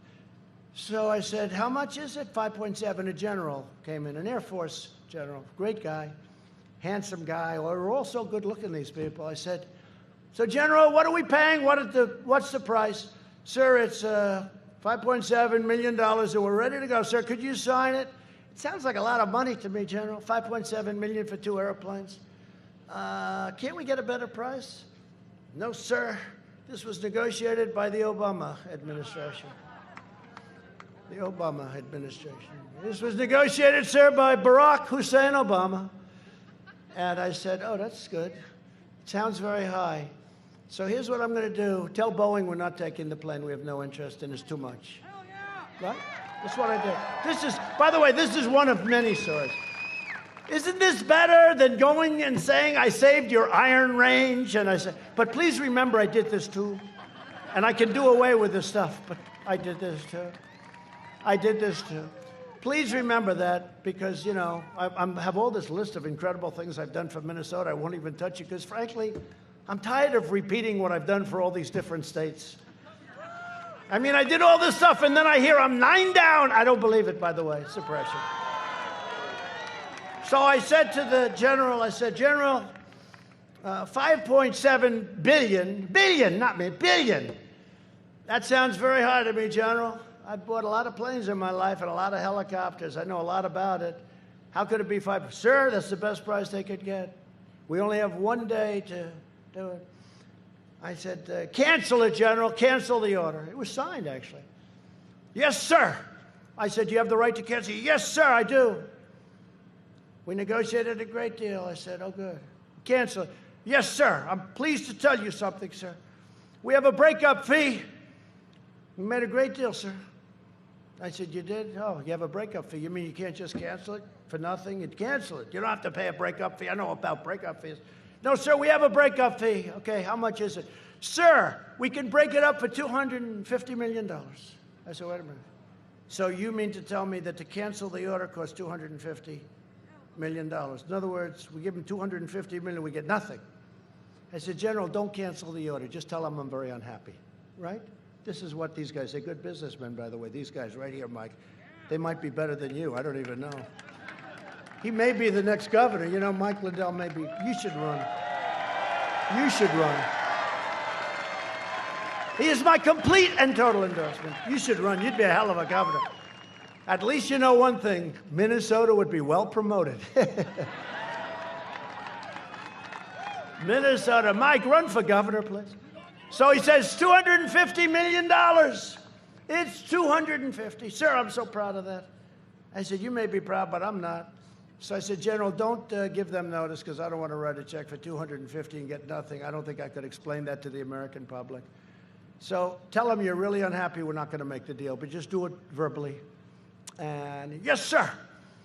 And then I spoke to the head of Boeing, a very nice guy. They had some rough times since then. I had a couple of really bad things happen. Terrible, really terrible. This was early on, before the problems that they had. But he's a high-quality guy. And I said to him, Dennis, we have to start it with it's got to have a 3 on the front of it. What do I know? I just know that if they're 5.7 and if I do something with a 3. He said, no, I can bring it down to 5.5 billion. So I say, well, that's not bad. I saved $200 million in about a minute and a half phone call, so far I'm not good. But it's not good enough. I'm not happy. I said, no, we got to really think about canceling it. And I can't go to Airbus, which is made in Europe. You know, it's a little hard. I got to go to the competitor. I can't say I'm going to buy the Air Force One from a European company. That doesn't work too well. So I just said my only option was to say, look, I just don't want it. Just put it aside, put it aside. He calls me up a few days later. Well, we can do a little bit better than that. I said, Dennis, has to have a 3 in front of it, Dennis. Got to have a 3, you know, like a 3. 3 anything, but got to have a 3 in front of it. So he said, no, no, no. After 1 month, we signed a contract for $3.9 billion, right? Same exact plan. Same exact plan. Actually, slightly better. We got an extra generator. And then Boeing came to me. And I know how to, you know, I love to negotiate. I do. Got that from my father. My father was a good negotiator. And I love to negotiate. So they came to me, sir, we can put an extra stairway. This is the big 747. And remember, this is a big, much bigger than the old 747. Sir, it gets very windy up there. I noticed that your hair's blowing all over the place. But we can buy a stairwell for the plane. And it comes under, it's like a corkscrew right at the bottom of the plane. You know, you're very high off the ground, big, big thing. And it opens up, and if it's raining or windy, you're covered, sir, because it's under the plane, you're totally sheltered. I said, that sounds great. So it's a corkscrew stairwell. I said, how much is that, General? 50. I said, 50. What a deal. So for $50,000, I can get a stairway? No, sir. $50 million. I said, forget about the stairwell. Forget it. So he said 50. I really thought he meant $50,000. So these are just some little stories. I guess I must like Minnesota to go on one of these deals. But boy, did you get your money's worth tonight? Is anybody having a bad time? Did you get your money's worth? Because you've heard the other one. We've done this, and we've cut your taxes, and we've built up the military bigger and better. And we're the #1 in history in regulation cuts, which is the biggest thing. And the judges, which we've done at a level like nobody's ever done. Everything we've done. Nobody has done more in 3.5 years. No administration. 3.5, those first 3.5 years, nobody even comes close. And you know, it's a funny thing. I say it all the time. I've been saying it for a long time. And the fake news, nobody even questions me about it. And you know, if I was wrong, they would, but they can't question me because when you see right to try, we took care of our vets. We just got a 91% approval rating from the vets. 91, it's never happened before. We got choice approved. We got accountability approved. Drugs are way down. We got a little setback with this whole situation where, you know, these shutdowns caused a lot of problems with drugs, a lot of everything, but drugs were way down. We had our best year in the history of our country last year, and we're going to have the best year. We're going to have a better year coming up. That's why you have an obligation to vote for the guy that got you there.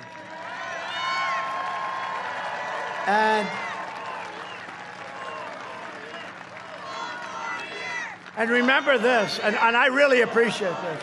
Thank you. But I appreciate this because 9 Democrat mayors of cities in the Iron Range, you know that, have endorsed me over Sleepy Joe.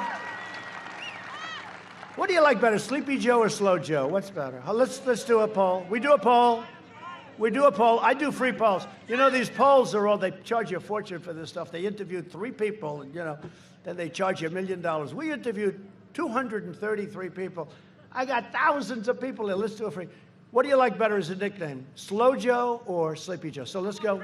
Wait, Slow Joe first.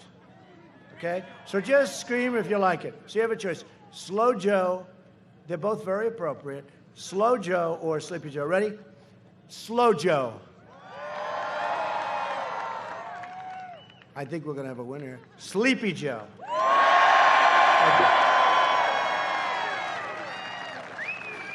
No, a lot of people say I'm too nice at Sleepy Joe, that I'm actually being too nice. I don't know. He's a sleepy guy. But Biden is going to shut down your iron range. Remember, it wasn't just the tariffs I put on your competitors that were dumping iron ore and steel and everything else in our country like it was garbage, okay? And it was garbage steel, too. It was all sand-based steel, real crap. It wasn't that. But when you think of it, they wrote it out. It was, you didn't have environmentally the right. You know, somebody said, oh, well, he got a bid because he was good with negotiating with these other countries. It wasn't that. I opened it up. I signed an order. I signed an executive order because Obama took your iron range, and Biden took your iron range away. And I'll never forget, the day I did it, and Tom was there, a man, I don't know who he is, he's probably in this massive audience, but he came up to me, and he was a rough guy, and he never cried in his life, including at childbirth. He didn't cry at childbirth. But he was crying, and he said, sir, you gave our life back to us because Obama took our heart out when he closed up the iron range. Said you gave our heart back. It's true. So I just want to thank those cities. I mean, you know, when a Democrat mayor, and we have now a lot of them, now we have additional. So these are Democrat politicians, and they came to, they not claimed, 2 weeks ago they endorsed us. And, you know, it's a great thing. We're finding that all over the country. Democrats for Trump. Politicians that got elected as Democrats, I don't think they changed their party affiliation, but they endorsed Trump. They're all in the Iron Range area. And Larry Cuffey is here. Larry Cuffey. Where's Larry? Where is he? Where? Larry, how are you? Why did you do that, Larry? That's so nice. I appreciate it. Boy, are you good. I wish you had a mic. He said, because you're the best candidate we could ever hope. I love this guy. He said, you're the best candidate we could ever hope for. Larry. Thank you, Larry. That's beautiful. I appreciate it. We'll do a good job. We're not going to let you down. And they're doing a good job over there. They're digging, dig we must, right? It's all going because of me. That's cool, man. Thank you. That's cool. No, he signed an executive order shutting it down, just shutting it down. And I hear it's got the best iron ore anywhere in the world. That's what I hear. The quality is the best. And it's like an unlimited amount. You know, we're not talking about a little. This is a massive operation with thousands of people and everything else. And for me, it was very easy. Andrea Zoponstich. Where is she? Where's Andrea? Thank you very much. That's really nice. I'm glad at least you got a good location, right? That's great. I appreciate it very much. You're all friends, I guess. Chris Vreeland. Where's Chris? Chris Vreeland. Chris? Where's Chris? The mayor. Thank you, Chris. Thank you, Chris. Thank you very much. Kathy Brandow. Kathy Brandow. Thank you, Kathy. I hope you're having a good time tonight. We're not going to let you down. You know that. We're open. That sucker is open. We're not closing it. Well, think of this, though. If Biden gets in, it's closed. He said he's going to close it. How about this guy? No fracking. You're not going to frack. On stage with all these crazy people, and they don't want any energy. You know, they think everything's going to run by wind, which costs you a fortune, about 20 times more than what we have, and doesn't work. But think of it. All of these people, and they say, what about fracking? Fracking is the modern technology. And so they all said, no, we're all against, everyone's against fracking. What about you? Yes, I'm against it too. Now, he's against it for months. He gets it, now he's in favor of it. But he's sort of grandfathering it. You know, it's a very weak. Well, I'd like to grandfather fracking. If I'm a fracker, I don't want to be grandfather. I want to have it or not have it, right? He wants to grandfather fracking. Always go with their first statement, okay? So I was in Texas 2 weeks ago. We had crowds. Mike, we had crowds that went from the airplane to the well, to the drilling well, where we went to see a well. And we saved the industry because I got Russia and Saudi Arabia to cut back 10 million barrels. It actually was probably 18, ended up being, I think, 18.5 million barrels, and it saved the industry. And yet you're still paying very low gasoline prices at the pump, but we saved 10 million jobs, you know? But I'm in Texas, and let me tell you, Texas appreciated because that industry was in deep trouble because all of a sudden with the pandemic, there was no demand. There was nobody driving. There was no demand. Nobody ever saw anything like it. So I'm in Texas, and I said to the crowd, it was a great crowd, and we must have had 100,000 people on the road, on the highways and roadways waving, and they had the most beautiful Trump flags. I wanted to stop. Where did you buy that flag? The most beautiful flags of me and our great vice president. Is Mike Pence doing a good job, by the way? That's why he did such a great, he worked 29 hours a day. I mean, this guy works day and night. He worked not the 24, he worked 24 plus at least 5, okay? This man is a worker, and he's a wonderful human being. And when they try it, a guy like Biden that can't carry his jockstrap, when Biden goes, oh, they should have closed 1 week earlier, and here's a guy that said, I made a mistake when I banned China, that nothing's going to happen. It's so phony. This politics is a very phony business, so I haven't been doing it long. I told one of the senators that came in, he came into my office, sir, I've been doing this for 30 years. I've won many elections. I've only lost twice in my life. I've been a senator for a long time. I know what I'm doing, sir. I said, yeah, and I've done it for 4 years, and I've only won 1 election. But it's for the President of the United States, remember? Remember when they said, I remember a certain man on television that didn't like me too much. He said, they put together the greatest field ever assembled. The Republicans, remember? 17 plus me. They put together the greatest field of talent ever assembled. I hear Trump wants to come in. Well, he's not going to do it, number one. Number two, if he does, he's just doing it for fun. And he'll be out by September, and then he'll go about leading his life. But he's not going to do it. But we don't really need him, because this is the greatest single assemblage of talent ever assembled for one party. The greatest talent he's ever seen. And then I did it. And just week after week, 1 out, 2 out, 3 out, 4 out. And then we've done changes. Oh, he said he can't do it because he doesn't have any experience. But I actually do on the other side. I contributed to politics. I always found it very interesting. So in a certain way, I had a lot of experience, probably. Maybe I had too much experience. That's why I can tell you about AOC. Check out the $2 million, please. Check it out. Check it out. Check out Omar. Check out Omar. Get to that great writer. He should get, so the New York Times won all these Pulitzer Prizes, right? I was going to tell you before. All these Pulitzer Prizes, these people, and they all got it wrong, right? They got, for Russia, Russia, Russia, we give the Pulitzer Prize. I won't use names. I won't use names. But we give the Pulitzer Prize to the New York Times. They got it wrong. We give the Pulitzer Prize to the Washington Post. And all of these real sleazebags, I have to be honest with you, very dishonest people. Very dishonest. I call it the Amazon Washington Post. He uses that as his lobbyist because he owns the Washington Post. He gets crap that other people wouldn't get, okay? That means it's a lobbyist deal. But they got the prize, right? They got the Pulitzer Prize. All the guys that got it right, that really got it right, they all got it wrong, totally wrong. And they should return the Pulitzer Prize. And Pulitzer Association, the committee, should ask for those prizes back. They got it all wrong.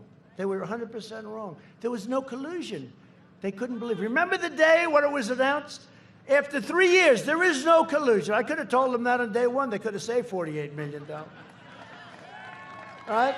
They got the Pulitzer. And then you take guys, so many, Solomon, Sarah Carter, Bongino. How about Dan Bongino? So many, so talented guys. How about that great gentleman who wrote The Witch Hunt? Remember that? That was the first, right? You know who I'm talking about, and he's fantastic. All great. These people should have won the Pulitzer Prize. Now, I would say Sean Hannity and Lou Dobbs and Laura and Tucker. In all fairness, Tucker was very good. Tucker was great. But these are all people that got it right. Now, they don't do, I guess, the Pulitzer Prize for that stuff, but they probably should. But these guys all got it right. And all they did is get a lot of money because they're very successful. And that's okay, I guess. But they should give the Pulitzer Prize to the people that got it right, and they should withdraw it from all of those writers, many of whom are back there right now. All of those writers, they should do that. So, just to finish up, I want to just say that we have some great congressmen here. I'd love you guys to come up here because I just want to have you come up. Would you come up? They deserve it. Because, you know, I told them they're busy guys and they're big warriors and all that. And I told them, I'm going to introduce you right at the beginning. Be here, and then you can get out of here. They've been waiting now for an hour and 20 minutes. Come on up. Just walk to the end. Shake their hand. Everybody sign a slip that you're voting for them, please. They've got no problem. But you have members of Congress here, Jim Hagedorn, Tom Emmer, Pete Stauber, great hockey player. And hopefully your next U.S. Senator, who's a man who's done a fantastic job, run a great campaign, Jason Lewis.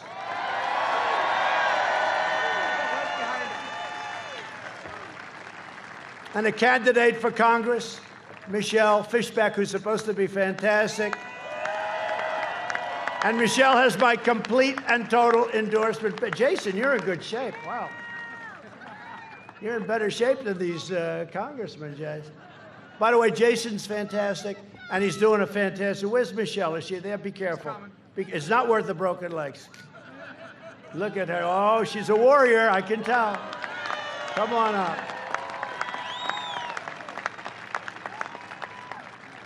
But thanks, Michelle.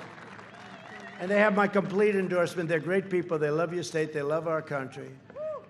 So just in conclusion, I want to say that over the next 4 years, we will make America into the manufacturing superpower of the world, and we will end our reliance on China once and for all.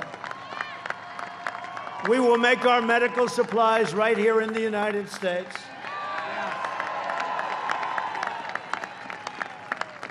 And you probably heard me today. You know, it used to be Puerto Rico did tremendous dollars in medical supplies, and then what happened? They made a lot. They did a good job. And Obama-Biden destroyed it. They took away the incentive, all of the taxes, and they took away the incentive, and Puerto Rico went down a long way. We'll get some of that back to Puerto Rico, and we'll get it back fast. Take it away from China. You heard that, right? They took it away. And then people automatically vote. You know, it's like a habit. Well, I vote for the Democrat. The Democrat was so bad to you. And how bad were the Democrats to Israel? We did Jerusalem, right? We broke up the Iran deal, right? And then they vote for a Democrat. It's out of habit, but I think we're breaking those habits very quickly. But we've helped Puerto Rico, and we've really helped. If you look at what we've done for Israel, it's been incredible. They say nobody's done more, and it's my honor. But we'll hire more police, increase penalties for assaults on law enforcement, and we will ban deadly sanctuary cities, which are a disaster. We'll appoint tough-on-crime prosecutors. We will nominate judges and justices who interpret the Constitution as written. We will ensure equal justice for citizens of every race, color, religion, and creed. We will defend the dignity of work and the sanctity of life.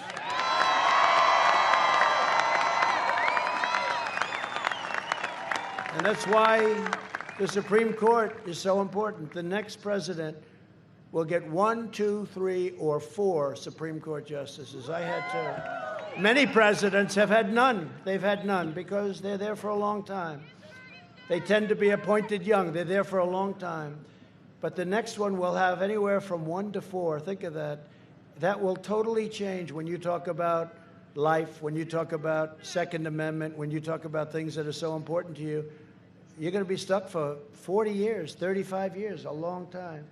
So this is going to be the most important election, in my opinion, in the history of our country. You got to get it right. Because if you don't get it right, we will not have a country anymore. You're not going to have a country, not as we know it. You won't have a country anymore.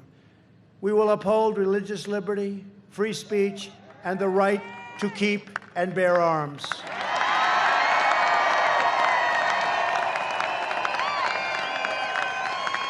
We will strike down terrorists who threaten our citizens, and we will keep America out of these ridiculous, horrible, endless foreign wars, countries you've never heard of, coming home. We will maintain America's unrivaled military might, and we will ensure peace through strength. That's what we have now, peace through strength. Remember what I told you about those weapons. We don't want to use those weapons. We will end surprise medical billing, require price transparency January 1st. He doesn't even have to do anything. I'll be so angry if they'll say, what a job he's done on transparency. Can you believe it? And he won't even know what transparency is. And it's complex. And further reduce health insurance premiums and the cost of prescription drugs. We've done that already. We will strongly protect Medicare and Social Security, and we will always protect patients with pre-existing conditions. Right?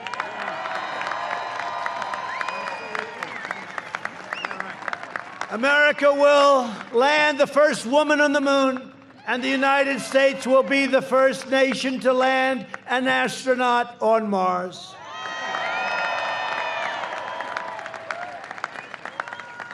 And we brought NASA back. NASA, when I got in 3.5 years ago, grass was growing through the cracks of the runway. It was over. It was closed. It was nothing. Now it's the #1 space center in the entire world by a factor of 5. We will stop the radical indoctrination of our students and restore patriotic education to our schools. Big deal. We will teach our children to love our country, honor our history, and always respect our great American flag.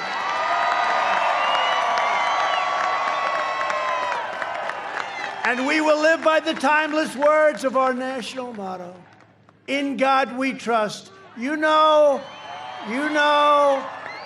that the Democrat National Convention and the Pledge of Allegiance at a caucus, 2 of them, not one. I heard the first one. I said, oh, they must have made a mistake. They left under God out of the Pledge of Allegiance.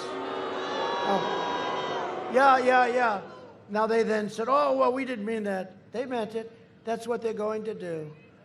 They're going to take God out of it, just like I was saying before in Texas. They don't want God, they don't want oil, they don't want guns. I don't think they're going to do too well in Texas. Do you agree with that? I don't think they're going to do too well in Minnesota either. No, but could you imagine you're campaigning, and it doesn't play too well here, but could you imagine you're in Texas and you have a guy say, no oil, no God, no guns. Oh, I think I'm going to vote for Joe Biden, everybody. And then they say, Texas is in play. It's a very close. I have a friend in Texas. He said, I think you're winning by 15 points. These people are crazy. Texas is in play. They don't want to let you have oil. Think of it. It's unbelievable. Texas is in play. That's the fake news back there. For years, they said it last time too, remember? You know, Texas, when they say in play, that means it's too close to call. It's in play. Too close. We've heard that for a long time, in play, right? Too close to call. And they said it 4 years ago. Texas is in play. This could be a terrible defeat, losing Texas. Big state, great state. This would be a tremendous defeat. And they said it about Ohio, too. I think we won by like 9 points, right? They said Ohio is in play. Utah is in play. We won by a lot. Remember, we beat a guy named McMuffin. Remember the guy? He was going to take the state of Utah, and then he was going to be able to negotiate. But that didn't work out. He came in third. Even Hillary beat him. But they said, Texas is in play. And I'd go around telling my people, damn it, Texas is in play. How the hell? Every time I go, they have 35,000 people in the stadium. How could it possibly be in play? They said it's in play. My people would say, I don't think so. And we had a big Texas rancher. He was on one of the shows. He goes like, he's wearing a big, beautiful hat. I wish I could wear those hats. It wouldn't work for me too well. I don't think it works for me, right? But it worked for him. And he said, I don't know too much about a lot, but I know one thing. Texas is not in play, and this guy is going to win Texas by a hell of a lot of votes. And that's what happened that night, the night of the election. The night of the election, they called the results. I've been listening for 6 months. Texas is so close, we can't even imagine it. It's so close. This is big. And they only called the election, you know, immediately if you win in a landslide. It's got to be, like, tremendous. And they said, Texas has closed its doors.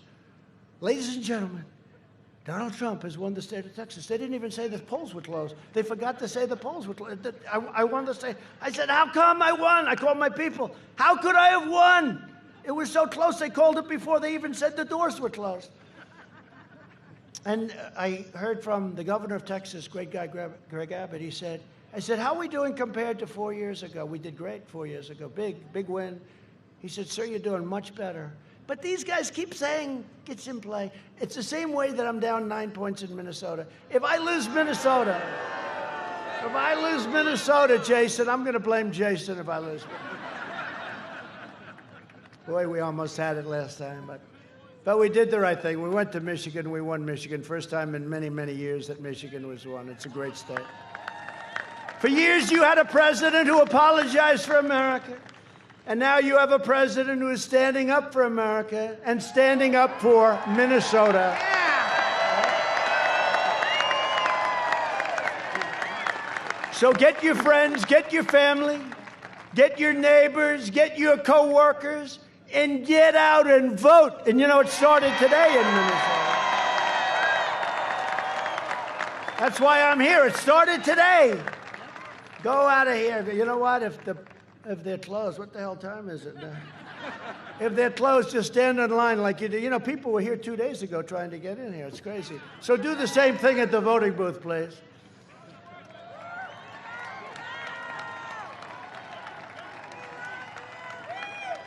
From St. Paul to St. Cloud, from Rochester to Duluth, and from Minneapolis, thank God we still have Minneapolis, to right here with all of you great people.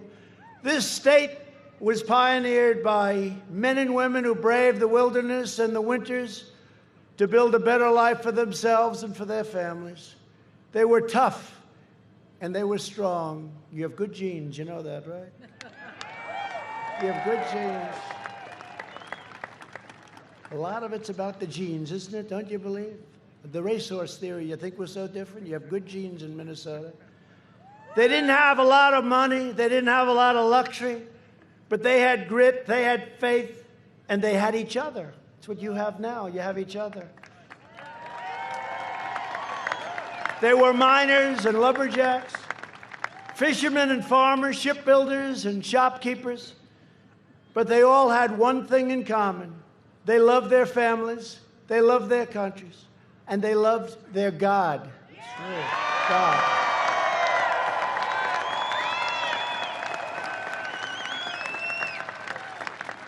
Proud citizens like you help build this country, and together we are taking back our country.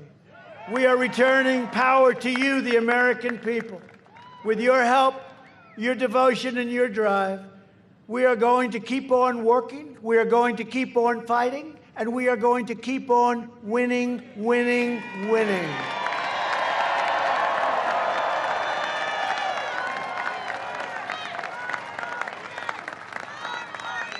And don't forget, you went through years where you weren't winning, right? Years and years. They closed down, even with Obama, he closed that iron ore. I think he just wanted to get even with you. I don't know. He wasn't good. Not a good. We've knocked out about 84% of the things he did. And you say, I wonder if he likes me. But You're getting used to winning, and you're going to see winning like you've never seen before. You had your best year. And you're going to win so much. You've heard this, right? I haven't said it in a long time because we've been doing a lot of winning. But you're going to win so much, and you're going to send Jason to the U.S. Senate. And you're going to keep winning and winning and winning. You're going to win on trade. You're going to win on the military. You're going to win on everything you touch. Minnesota's going to keep on winning. And you're going to get tired of winning because Minnesota doesn't want to win all the time. Your football team is going to win in the Big Ten, they say, right? No, we're going to keep on winning in Minnesota, and you're going to get so tired. You're going to say, Jason, please, Jason, go to the president. See him in the Oval Office. Stop him from winning. We're winning too much in Minnesota. We can't stand it, Jason. Please, Jason, stop him from winning so much for Minnesota. We can't take it. We're not used to it because we went through years and years and years where it was tough, right? The mayors know that. That's why they all endorsed the president. And I'm going to look at Jason. I'm going to say, no, Jason, I'm sorry. The people of Minnesota want to win. You're wrong, Jason. They want to win. We're going to keep on going, Jason. We're going to keep on winning, and they're going to be happy as hell, Jason. Get Jason, and he's a great guy. By the way, you have a senator that he's running against. I won't even mention names. She does nothing. Nobody even knows who the hell she is. She goes to a meeting the other day. Everyone's trying to figure out who is she. This guy... He even looks through central casting, right? You know, if you can get the look for free, that's good too, right? But he's going to be fantastic, tremendous guy, really successful, and he loves your state and he loves our country. So, Jason, please, knock him out. But you're going to win. We're one movement. We're one people, one family, and one glorious nation under God. And together with the incredible people of Minnesota, and you know what's going to be operating at strength because I owe it to these incredible mayors. It was so nice to me. That was such a nice thing. And I didn't politic you at all, right? I never politic you. I said, what? How nice. And it's happening with so many other things. We have other endorsements from police forces that I never asked, and all of a sudden they're coming from very hostile territory. So I just appreciate you being here, and I'm saying this for you, and I'm saying it for all of you. Okay? Thank you. We will make America wealthy again. We will make America strong again. We will make America proud again. We will make America safe again. And we will make America great again. Thank you, Minnesota. Thank you.